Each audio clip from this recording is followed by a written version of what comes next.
श्रीराम. आपल्या सर्वांच्या हृदयस्थ बसणाऱ्या आत्मारामास साष्टांग प्रणिपात करून गोस्वामी तुलसीदास रचित श्री रामचरित मानस या ग्रंथातील जो सप्तम सोपान उत्तरकांड याचं आपण चिंतन करत आहोत. सज्जनो हो, हे आपलाच कथा चिंतन क्रमांक 1269.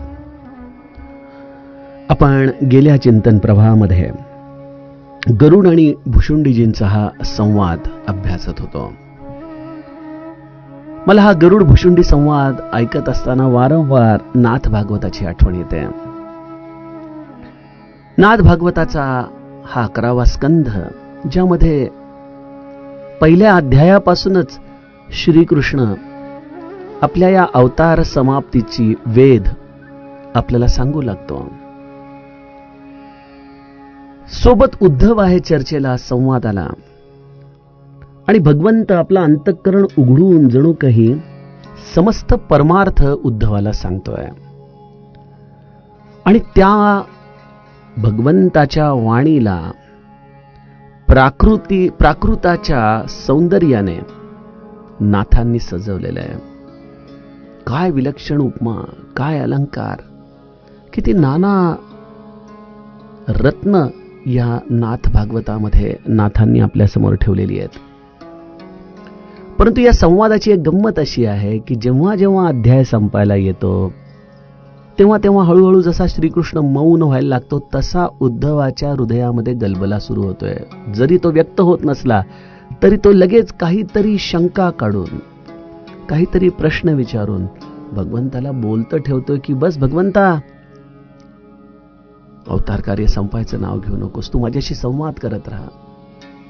तू असा माझ्या समोरच राहा. मला माझ्या डोळ्यांनी तुला पाहत राहायचंय. तू हे सगळं निर्गुण निराकाराचं महात्म्य मला सांगतोय, सगळं ठीक आहे. माया ब्रह्म मला समजावून सांगतो, सगळं ठीक आहे. परंतु तू माझ्या समोर आहेस आणि तू असाच माझ्याशी बोलत राहावा, हीच माझी आंतरिक इच्छा आहे. अशा विचारातून उद्धव ज्याप्रमाणे श्रीकृष्णाला नित्य बोलतं ठेवतोय, सज्जनो, इथं देखील रामायण खरं तर आता समापनाच्या दिशेने निघालेलं आहे.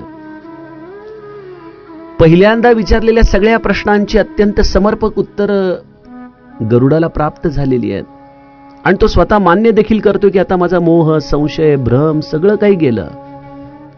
मग आता खरं तर संवाद विराम पाहिला पाहिजे. रामचरित मानस देखील विराम पावलं पाहिजे. परंतु ना गोस्वामीजींची तशी इच्छा आहे आणि ना गरुडाची तशी इच्छा आहे. आणि त्यामुळं गरुड एक संवाद संपायला येता येताच अत्यंत चपखलपणे दुसऱ्या परमार्थाच्या प्रश्नामध्ये त्याला नेतोय. आणि ते सगळे प्रश्न जरी तो स्वतःच्या श्रवण सुखासाठी सांगत असला तरी परंतु या श्रवण सुखाला अनंत कर्ण आहेत. आम्ही तुम्ही सगळेजण या गरुडाच्या कानांनीच तर हे सुख ऐकतोय. सज्जनो, त्यामुळं गरुडाचं हे आमच्यावरती केलेलं फार मोठे उपकार आहेत की त्याने भुशुंडीजींना अनेक प्रश्न विचारलेत. केवळ हाच नाही, यापुढे देखील 7 प्रश्न विचारलेत. मानस रोग काय काय आहेत ते विचारलेले आहेत. असं करत करत करत गरुडाने या संवादाला एक दिव्यत्व प्रदान केलेलं आहे. अशा गरुडजींच्या चरणी आपण नतमस्तक होऊयात. या विष्णुवाहक गरुडाची ही कृपा आहे की ज्याने आम्हाला देखील या रामचरित मानसमध्ये अवगाहन करण्यासाठी पुरेसा वेळ दिलेला आहे. असे गरुड जेव्हा भक्तीचं महात्म्य ऐकतायत तेव्हा एक स्वाभाविक शंका घेऊन भुशुंडींना संवाद करण्याच्या इच्छेने प्रश्न विचारतायत की प्रभो, ज्ञान ही भगत ही अंतर केता, सकल कहूं प्रभू कृपा निकेता. माझा एक प्रश्न असा आहे की ज्ञान हे सर्व संतांनी, सर्व ग्रंथांनी परमपवित्र या रूपाने आपल्याला सांगितलंय. ज्ञाना इतकं दुसरं दुर्लभ काही नाहीये हे देखील आम्हाला ग्रंथांकडून कळतंय. या ज्ञानासाठी आपण भक्तीचा मार्ग अवलंबावा हे सांगत आहात, हे देखील मला पटलं. परंतु माझा प्रश्न असा राहतो की किती भक्ती केली असता ज्ञानाची प्राप्ती होईल? ज्ञान आणि भक्तीमध्ये अंतर ते किती आहे? सज्जनो, मी आपणास वारंवार ज्ञान आणि भक्तीचा परस्पर संबंध सांगत आलेलोच आहे. ज्ञान आणि भक्तीचं नातं कसं आहे? भक्ती ही ज्ञानाची आई देखील आहे आणि भक्ती ही ज्ञानाची कन्या देखील आहे. ते कसं माहिती आहे का? की भक्ती करत करत, भगवंताचं भजन करत करत एका टप्प्यावरती आपल्या हृदयामध्ये ज्ञान प्रसूत होतं. हे अपत्य आम्हाला प्राप्त होतं ज्ञान रूपाचं. आणि ज्ञानाची परमसीमा काय आहे? पूज्य बाबा म्हणायचे ना की मी हे सगळे ग्रंथ वाचले, सगळं काही अभ्यासलं आणि मला एकच कळालं की भगवंताच्या नामाच्या पुढं इतर कुठल्याही गोष्टीचं सत्यत्व नाही. त्यामुळं भक्तीच्या पोटी ज्ञान प्रगटतं आणि ज्ञानाची परम अवस्था आमच्या हृदयामध्ये प्रगटते की भक्ती सोडून, भगवंताचं स्मरण सोडून, भगवंतावरती अतीव प्रेम करणं सोडून दुसरं कशामध्येही राम नाहीये. ही ज्ञानाची परम अवस्था आहे. आमच्या जर्मनीच्या हेन्सची मला आठवण येते. मला 10-15 वर्षापूर्वी तो सहज विचारत होता की what is knowledge, what is ज्ञान. त्यावेळेला आम्ही अर्थातच, आजही म्हणा काही विशेष फरक नाही, 4 ग्रंथ वाचलेली लोक, त्यामुळे ज्ञानाची काही काय व्याख्या, डेफिनेशन्स त्याला सांगू लागलो. तो मौन बसला होता आणि मग मी शेवटी त्याला म्हटलं की तुझ्या मते काय ज्ञानाची व्याख्या आहे? यावरती तो मला म्हणाला की ज्ञान, knowledge is to know nothing. मला काहीच कळत नाही, हे ज्याला कळलं त्याला सर्व कळलं. सज्जनो, मला भगवंताच्या नामापुढं काही कळत नाही. हे ज्या ब्रह्मानंदांना कळालं, जे षटशास्त्रीय होते, ज्यांनी सर्व दृष्टीने ज्ञानात्मक अभ्यास केला होता, परंतु या ज्ञानाचा भार त्यांनी सद्गुरु चरणांवरती सोपून टाकला आणि आपली जिव्हा नामाला विकून टाकली. अशा या भगवंताच्या अनन्य भक्तीमध्ये ज्ञान हृदयामध्ये अनुर्वाच्य स्थितीमध्ये नांदू लागतं. परत गंमत अशी आहे की हे अनुर्वाच्य ज्ञान अनुर्वाच्य स्थितीमध्ये ठेवता येणं हे देखील फार कमी लोकांना जमतं. अर्थात काही लोकांचं प्राक्तनच असतं की त्यांना भगवंताने निमित्त म्हणून निवडलेलं आहे की बाबा तुम्ही सांगा, तुम्हाला जो अनुभव आलाय, जो तुमच्या हृदयामध्ये विवेकातून तुम्हाला कळालेला भाग आहे, तो तुम्ही लोकांना सांगा, जेणेकरून 4 लोक देखील त्या मार्गावरून चालण्याचा प्रयत्न करतील. परंतु ब्रह्मानंद महाराजांसारखे अत्यंत विरळ आहेत, ज्यांनी आपली वाणी नाम सोडून इतर कशासाठी देखील वापरली नाही, झिजवली नाही. त्यामुळे ज्ञानाची परमोच्च अवस्था टू नो नथिंग, परंतु कधी वेन यू नो एव्हरीथिंग. मग हा दंभ आहे का? नाही. जेव्हा आम्हाला कळतं की या सगळ्याच सार नाम आहे आणि ते सार कळत असताना त्याचा विस्तार देखील आम्हाला कळतो. सज्जनो, ते ज्ञान मौन ठेवता येणं हे संतांचं वैभव आहे बघा. खरोखर पूज्य बाबांची आठवण येते. ते म्हणायचे ना, कधी कधी असं वाटतं हे नको, ही सगळी प्रवचनं, निरूपणं, बस नाम घ्या, नाम घ्या म्हणावं आणि उठून जावं. काय सांगायचं तेच तेच. सगळा परमार्थ त्यामध्ये सामावलेला आहे आणि गुरुनी तुम्हाला तेच करायला सांगितलंय. परंतु तरी देखील आम्हाला सामान्य जीवांना फक्त नाम घ्या, नाम घ्या म्हणून आम्ही नामस्मरण करू शकत नाही. आमच्या मनामध्ये अनेक शंका कुशंका असतात, म्हणून या व्यासपीठाच्या माध्यमातून मला बोलावं लागतं, असं पूज्य बाबा म्हणायचे. कदाचित अजूनही मला बोलावं असं वाटतंय, हा माझ्यामध्ये असलेला राजसिक गुणच आहे. खरोखर हा देखील फार मोठा शक्तीचा क्षयच आहे. कारण आपण जेव्हा बोलतो तेव्हा आपल्याला प्रचंड ऊर्जा शरीराची त्यासाठी खर्च करावी लागते. आणि संत हे आपली समस्त ऊर्जा भगवंताच्या स्मरणासाठी वापरतात बघा.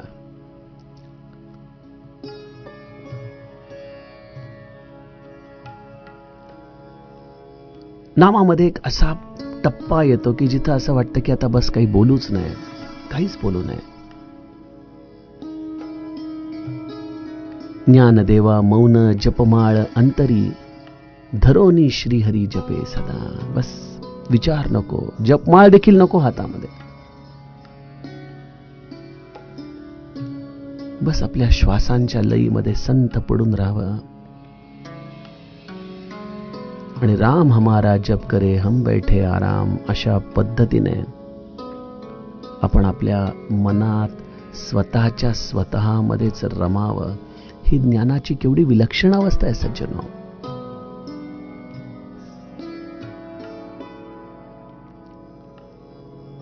त्यामुळे एक गोष्ट तर स्पष्ट आहे की ज्ञानाची जननी ही भक्ती आहे. 4 पुस्तकं वाचून कोणीतरी काहीतरी ऐकलं ते तसंच्या तसं उतरवून जर आपण पोपटपंची करत असू तर ते ज्ञान नाही, ती माहिती आहे. मी वारंवार तुम्हाला सांगतो, ज्ञान आणि माहिती मधला फरक. जे तुमच्या अनुभवाला आलेलं आहे, जे मार्गाने तुम्ही चाललेला आहात, त्यामध्ये जे सद्गुरु कृपेने तुम्ही अनुभवत आहात, ते 4 लोकांच्या हितासाठी निष्काम भावनेने सांगणं हे ज्ञानदान आहे.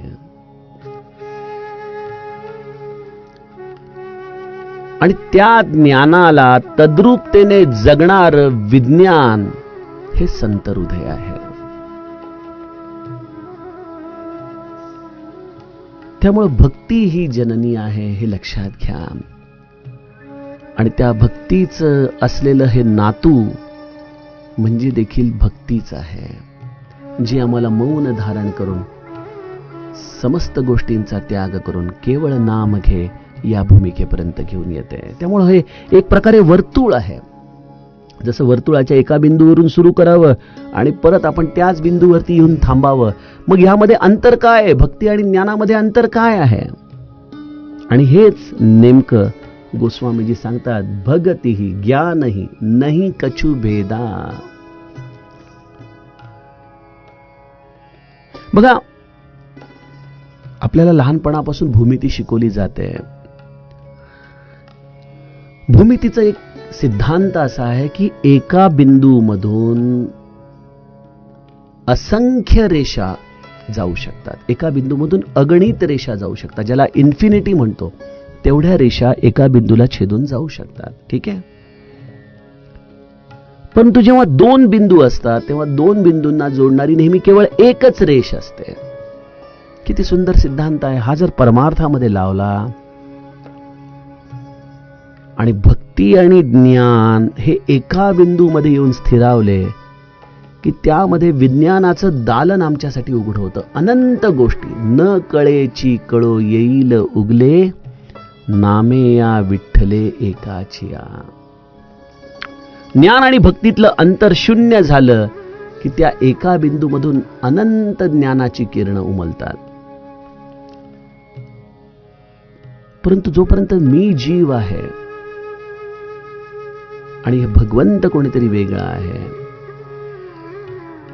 मी ज्ञाता आहे आणि ज्ञान काहीतरी वेगळं आहे, मी नाम घेणारा आहे आणि नाम काहीतरी वेगळं आहे, हा द्वैत भाव जोपर्यंत आहे तोपर्यंत ही साधनेची एक रेष, हा एक रस्ता, हाच केवळ आमच्यासाठी उपलब्ध आहे.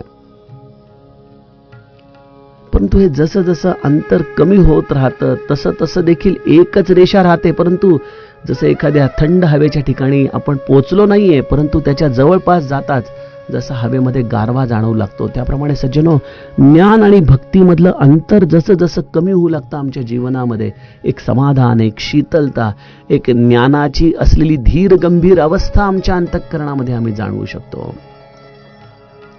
आणि गुरुकृपेने एकदा का हे ज्ञान आणि भक्तीचं अंतर जे वास्तविकता शून्य आहे हे आम्हाला कळालं की आमची बहुहिंडता सौख्य होणार नाही.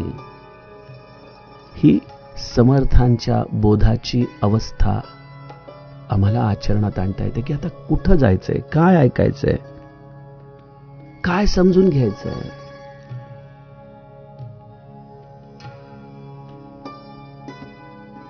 तुम्ही जिथं आहात, जसे आहात, तिथंच तुमच्यासाठी समस्त गोष्टी उपलब्ध होऊन जातात. आणि त्यामुळं श्री महाराज विप्र सभेमध्ये अथर्व वेदाच्या अंतर्गत असलेलं कलिसंतरण उपनिषद न वाचता सांगतात.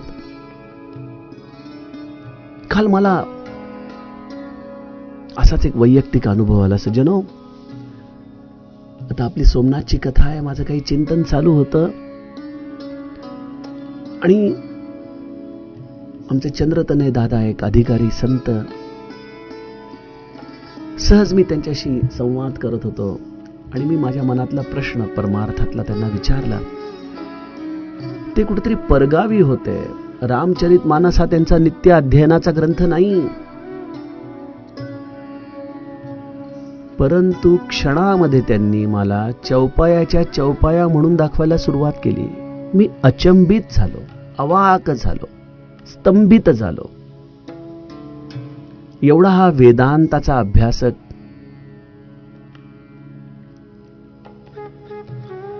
परंतु आपण प्रश्न विचारावा रामचरितमानस मधला, आणि तो ग्रंथ 30 वर्षापूर्वी संताच्या जवळ बसून त्यांनी ऐकलेला, आणि त्या चौपाया जशाच्या तशा त्या विषयाला धरून सांगाव्यात, हे अगम्य गोष्ट मी जेव्हा काल अनुभवली तेव्हा माझ्या लक्षात आलं की ज्ञान आणि भक्तीमध्ये खरंच अंतर नाही आहे. तुम्ही त्या एकदा भक्तीच्या बिंदूला पूर्णत्वाने स्पर्श केलं की त्याच्या आतच हे ज्ञान वस्ती करत असतं.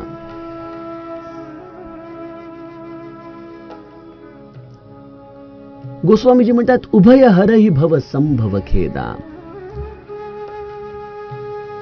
ज्ञान आणि भक्ती या दोन्हीही गोष्टी जेव्हा एकत्र नांदू लागतात, एकाच बिंदूमध्ये नांदू लागतात, तेव्हा आम्हाला एकाच गोष्टीची अनुभूती येते, आणि ती म्हणजे निरंतर समाधानाची, निरंतर शीतलतेची.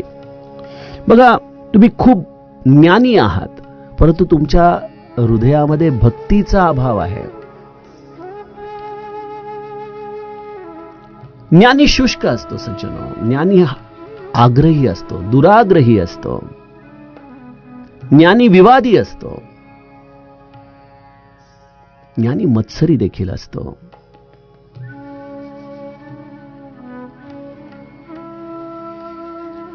मग आपण म्हणाल की मी केवळ भक्त आहे, परंतु माझं भजन अजूनही जेवढ्या प्रमाणात व्हायला पाहिजे तेवढं वाढलेलं नाही. म्हणजे ही आपल्यासारख्या सर्वसामान्यांची अवस्था आहे. 5 माळा करून टाकल्या, 10 माळा करून टाकल्या, भक्तीला आम्ही पूर्ण न्याय दिलेला नाही, त्यामुळे ज्ञानाचा उदय अजूनही आज झालेला नाही. मग अशी भक्ती देखील बऱ्याचदा अंधश्रद्धेकडे वळते, ज्ञानाच्या अभावी. अशी भक्ती देखील अविवेकी होते. अशी भक्ती देखील परिस्थितीमध्ये हतबल होते. हे सगळं घडतं ज्ञानाच्या अभावी. परंतु जिथं ज्ञान आणि भक्तीचा संगम होतो तिथं एक संयम हा स्वाभाविकपणे आपल्याला दिसतो. त्या संयमाला निग्रह आहे, त्या संयमामध्ये दृढ निश्चय आहे, त्या संयमाला निरंतर समाधानाची शीतल छाया आहे.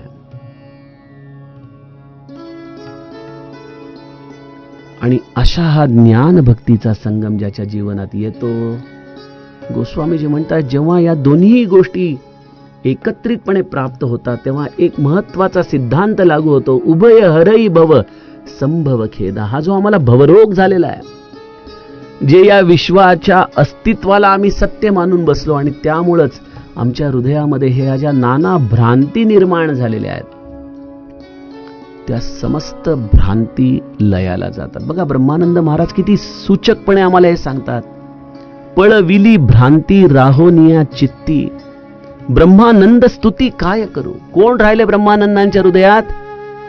ज्ञान आणि भक्तीचा मूर्त रूप ब्रह्मचैतन्य, हे सद्गुरू ब्रह्मानंदांच्या हृदयामध्ये राहिले. आणि त्यामुळं काय झालं? पळविली भ्रांती. आता भ्रांतीला जागाच नाही, समस्त भ्रांत निघून गेली. म्हणजे हे जर सूत्र आपण आपल्या जीवनात उतरवलं, आणि लोक बऱ्याचदा जप करताना देखील काळजी करतात, भ्रांत लागून ठेवतात, तर समजावं की ज्ञान आणि भक्तीमध्ये अजूनही बरंच अंतर आहे आपल्या. मला अजूनही भजन वाढवलं पाहिजे, भक्ती वाढवली पाहिजे, सगुणोपासना वाढवली पाहिजे, तो आहे याचा अस्तित्व भाव वाढवला पाहिजे आणि इतकं उत्कट समर्पण त्याच्यावरती केलं पाहिजे की ज्ञान त्याच्या पोटी प्रगटेल आणि या दोघांच्या संयोगातून जेव्हा मी एका बिंदूवरती स्थिरावेन त्या क्षणी माझ्या जीवनातली भ्रांत पळून जाईल.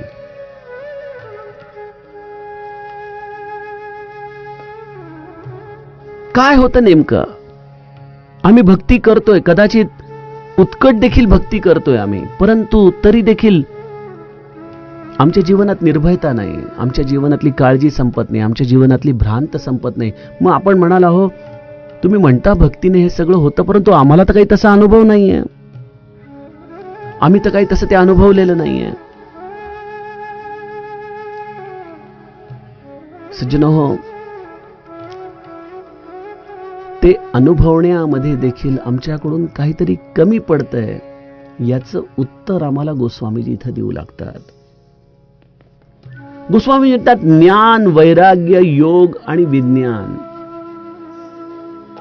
या 4 मार्गांच्या आधाराने मिळणाऱ्या फलश्रुती आहेत. ज्ञान मार्गाच्या व्यक्तीला ज्ञान प्राप्त होतं, योग मार्गाने जाणाऱ्या व्यक्तीला वैराग्य प्राप्त होतं. जो योगी आहे तो या योग साधनेच्या आधाराने स्थितप्रज्ञ होतो आणि जो ज्ञानी आहे तो विज्ञानामध्ये समर्पित होतो. म्हणजे प्रत्येक साधनेचं गंतव्य स्थान ज्ञान, वैराग्य, योग आणि विज्ञान हे पुरुषलिंगी आहेत आणि त्यामुळं या 4 शब्दांना, या 4 स्थितींना गोस्वामीजी पुरुष या रूपामध्ये आपल्याला दाखवतात. आणि असा हा पुरुष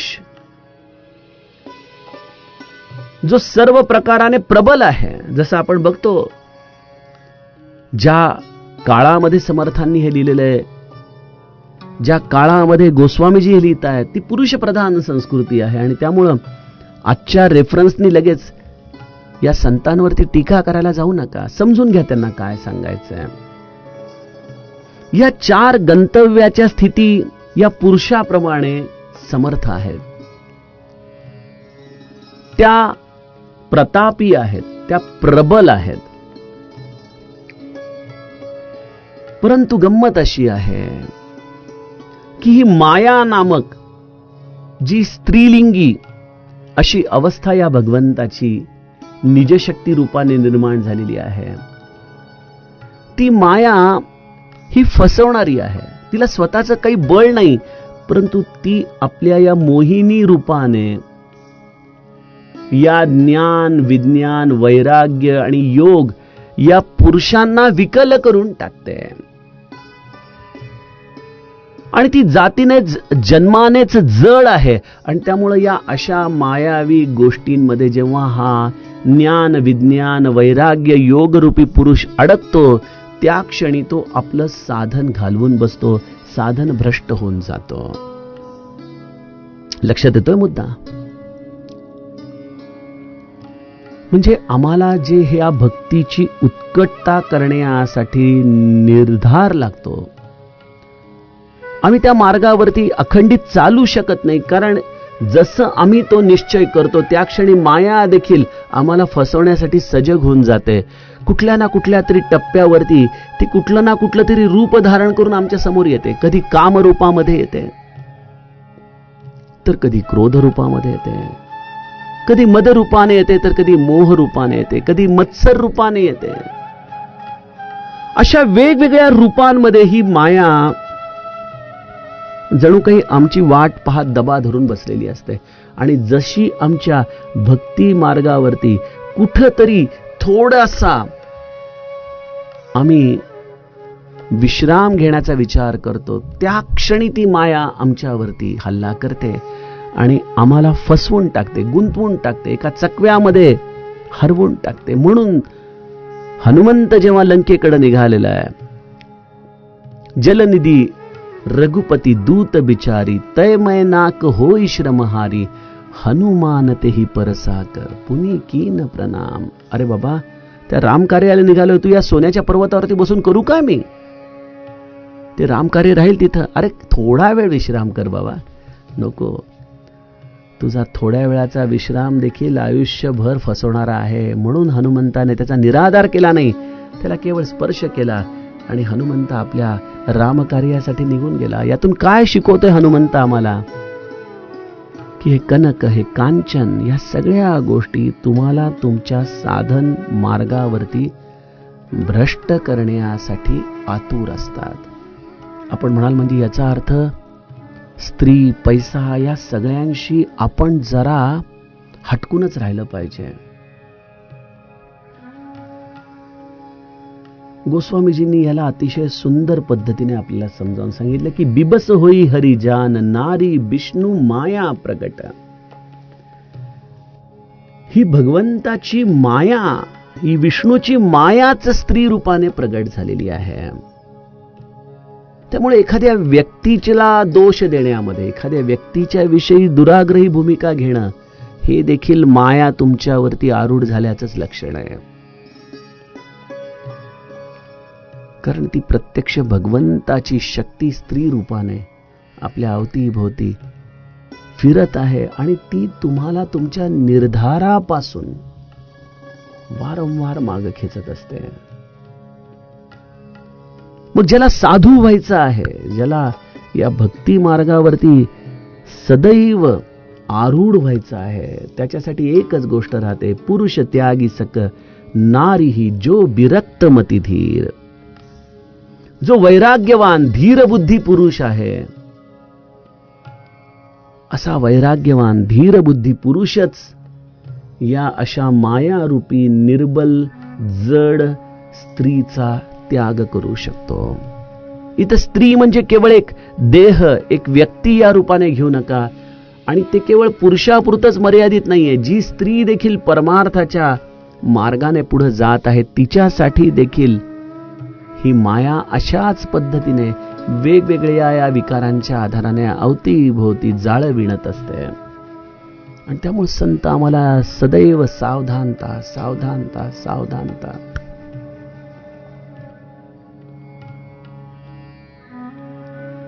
सज्जनो, जगाकडून साधू म्हणवून घेणं हे फार सोपं आहे,